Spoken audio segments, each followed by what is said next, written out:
probably similar to our registration during the Manila Marathon. But the items will actually more or less the same. So we will be having a towel for all races. So a different design, different color. And then again, if you finish the entire race, you will get actually a 6 or 5.5 inches medal.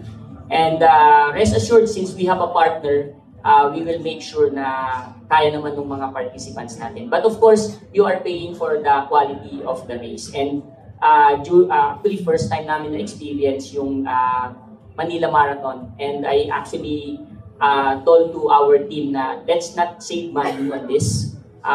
Everything na pwede nating i-put up natin because experience is very important. And I think more than 40% of runners are first-time runners. So when we provide them a really good experience, they will continue running. Diba? If bad experience, hindi na yan magtutuloy-tuloy. So that's why in Run Rio's Pride, we really want to provide a ideal and most beautiful experience for each runner. And we would like to thank also our run clubs because run clubs really helping our community. They are educating our runners. As I shared this way many times na yung run club is actually helping yung mga runners to be a better runner because they are now educated compared to last time before the pandemic, yung first na boom ng running sa Philippines. You can see a lot of them training on their own. And now you can see when we organizing races, they are in different places doing their warm-up and running drills, which is beautiful thing for me to see. Na there's a lot of good people who are helping runners to be better. So thank you for that. No? So at least similar yung items, but we will be adding more items pa siguro as much as we can. No?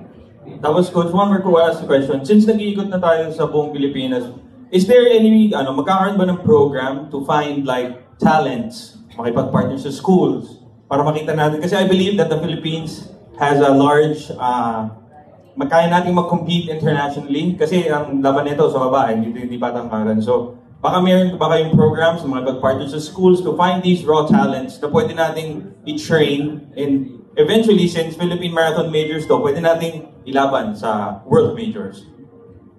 Actually, nakalagay siya sa pipeline natin. So, parang academy siya. So, once we identify them in each category, 5K, 10K, 21K, and 42, we are willing to sponsor them. As you know, I am a head coach of UP Track and Field, and I actually finding or recruiting runners from different places, majority in the provinces. Our winner from the Galaxy Manila Marathon, actually may recruit back in 2019. So he actually declined me 3 times. I'm offering him a scholarship in UP, but he is really scared because it's UP. But I told him, kaya-kaya mo yan. If nakaya ko, kaya niya. And then nakaka-graduate niya lang, no? And nag-champion siya, back-to-back, Manila Marathon. So that's what we are actually eyeing for. As a runner, of course, my ultimate goal way before when I was younger is to compete in the Olympics. Unfortunately, I don't have financial capability to support my training. So I stopped training.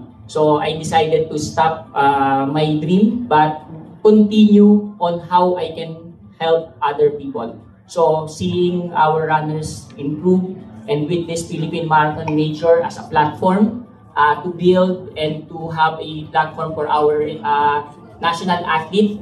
At the same time, they can have an opportunity to earn as well to support their training and preparation. So that's our ultimate goal. So siguro next step natin yan, once we identify we might need help from the run clubs, no? Right. Since we cannot handle everyone. So, we are open for partnership. From Coach, with that, gusto ko na rin tanungin si Coach Pat dito, since we have them in the various run clubs. Run with Pat has how many members so far, Coach Pat? And now that you hear about the Philippine Marathon Majors, the runners will be insured.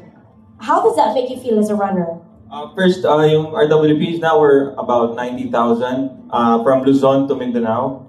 And we're very, sobrang ganda lang ng we're insured while running kasi minsan, di ba, may mga nakikita tayong accidents, pero kasi hindi natin may iwasan na yung ibang athletes, they really push themselves sa hanggang makakaya nila. Kasi as an athlete, syempre, ayaw mo naman na you always have doubt na sayang kaya ko pa sana yan. Pero this is nice na you're partnering, tapos insured yung mga athletes natin. May joke nga kanina, pwede mag-all out kasi may sasala sa'yo sa finish line.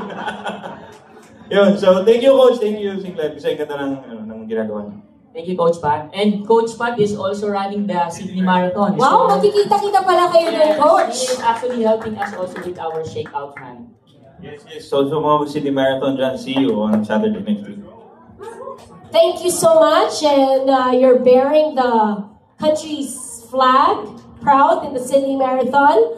But with that being said, I think we're okay. We're good to wrap up the Q&A. Don't worry, Coach Rio and Sir Lester will be around over for dinner if you have more questions from our press.